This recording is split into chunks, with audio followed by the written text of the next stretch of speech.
ब्रह्मांड के सामने हमारी औकात क्या है। हेलो दोस्तों, आज हम सब लोग जानने वाले हैं कि आखिर ब्रह्मांड के सामने हमारी हैसियत क्या है। वही इस वीडियो को देखने के बाद आपका घमंड चूर चूर हो जाएगा जब आप जानोगे कि ब्रह्मांड कितना बड़ा है और इतनी बड़ी ब्रह्मांड में हमारी हैसियत क्या है। तो इस बात को जानने के लिए वीडियो पूरा जरूर देखें और लाइक करना मत भूलिएगा। दोस्तों, आपको जानकर हैरानी होगी कि हमारी धरती जिस पर हम सब लोग रहते हैं, क्या आप जानते हैं कि उसी की पूरी पॉपुलेशन 8 अरब तक पहुंच चुकी है। लेकिन क्या आपके दिमाग में कभी ये बात आई है कि ये 8 अरब लोग केवल लॉस एंजलिस जितनी जगह पर समा सकते हैं। लॉस एंजलिस शहर लगभग 1300 किलोमीटर लंबा क्षेत्र में फैला हुआ है। वही अगर हम बात करें हमारी संपूर्ण धरती की, तो हमारी धरती लॉस एंजलिस से काफी बड़ी है। हम जिस धरती पर रहते हैं वो सौरमंडल का हिस्सा है।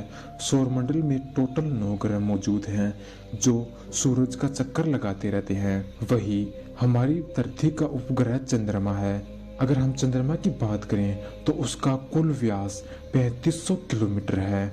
चांद इतना बड़ा है कि इसमें धरती पर मौजूद हिमालय जितने पहाड़ 1 लाख जितने समा सकते हैं। तो दोस्तों, एक बार आपके दिमाग में ये बात जरूर सोचिएगा कि हमारी धरती कितनी बड़ी है और इस धरती पर हमारा अस्तित्व कितना है। चांद जो हमारी धरती से 3,84,000 किलोमीटर की दूरी पर स्थित है। वही ब्रह्मांड में हमारी मिल्की वे आकाशगंगा जैसी बहुत सी आकाशगंगाएं मौजूद हैं। ये कितनी बड़ी है, इनका आकार कैसा है, इस बारे में बरसों से वैज्ञानिक कोई ठोस अंदाजा नहीं लगा पाए।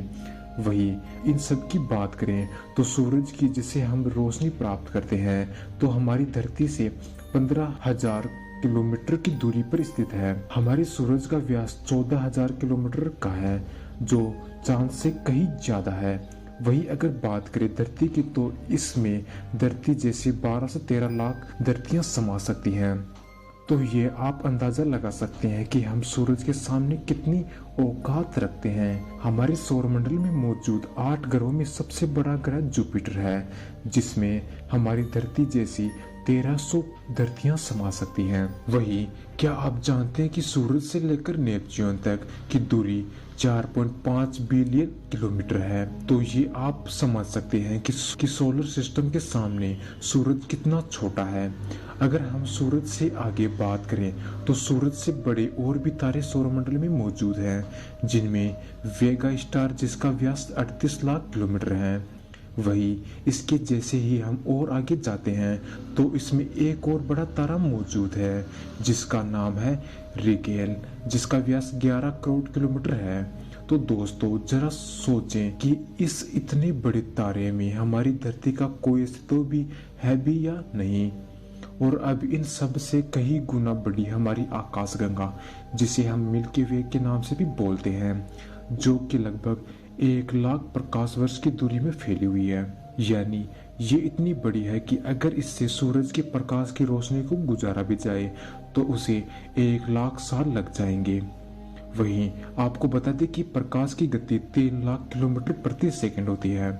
हमारी इस आकाश गंगा में 400 अरब तारे मौजूद हैं, जिन्हें हम धरती से हर रोज देखते हैं, जो हमें बहुत ही छोटे दिखाई देते हैं। वही आप आकाश गंगा में जाकर ये भी कल्पना भी नहीं कर सकते कि ये कितनी बड़ी है। इतनी बड़ी आकाशगंगा में अगर हमारी धरती खत्म भी हो जाए तो इससे आकाशगंगा को कोई फर्क भी नहीं पड़ता, और अगर हमारा सूरज भी खत्म हो जाए तो इससे भी कोई फर्क नहीं पड़ता, और हम तो इस आकाशगंगा के सामने कहीं भी नहीं टिक पाते। हमारे जैसे 8 अरब लोग भी मिलकर भी इसका कुछ नहीं बिगाड़ सकते। और इतनी बड़ी ब्रह्मांड के कहीं भी जीवन नहीं है और सिर्फ पृथ्वी पर ही जीवन की कल्पना की गई है। तो इतनी बड़ी ब्रह्मांड में हमें काफी अकेले हैं। यहाँ पर ब्रह्मांड जो हमारी सोच से कहीं गुना बड़ा है, और ये ब्रह्मांड पूरी तरह से वीरान पड़ा हुआ है, जहाँ केवल अंधेरा ही अंधेरा मौजूद है। वहीं अगर कहीं जीवन भी है तो भी हम उन एलियन से नहीं मिल सकते, जो तो हम इस ब्रह्मांड में सिर्फ और सिर्फ अकेले हैं। वही हम अभी ये पूरी तरह से नहीं बता सकते कि इस ब्रह्मांड में कितने बड़े ब्रह्मांड और मौजूद हैं। वही इस तरह का सोचने का कोई मतलब नहीं है। और अब तक हमने जो जानकारी हासिल की है वो कुछ भी नहीं है इस ब्रह्मांड के सामने। आज की साइंस भी इस ब्रह्मांड को देखने कर सोचने पड़ जाती है। वही दोस्तों, आज से करोड़ों साल पहले हमारी इस धरती पर एक किसी प्रजाति मौजूद थी जो बहुत ही खतरनाक मानी जाती थी, जिसने करीब इस धरती पर 14 करोड़ साल तक राज किया, जो आकार में हमसे बहुत बड़ी थी। लेकिन एक दिन एस्टेरॉयड ने इस सब प्रजाति को खत्म कर दिया। ऐसे में हम इंसान तो क्या हैसियत रख सकते हैं, सिर्फ एक पल में ब्रह्मांड आपके अस्तित्व को मिटा या खत्म कर सकता है। तो दोस्तों, ये थी ब्रह्मांड के बारे में कुछ जानकारी। आई होप आपको ये वीडियो पसंद आया होगा, और वीडियो पसंद आया होगा तो इसे लाइक जरूर करें।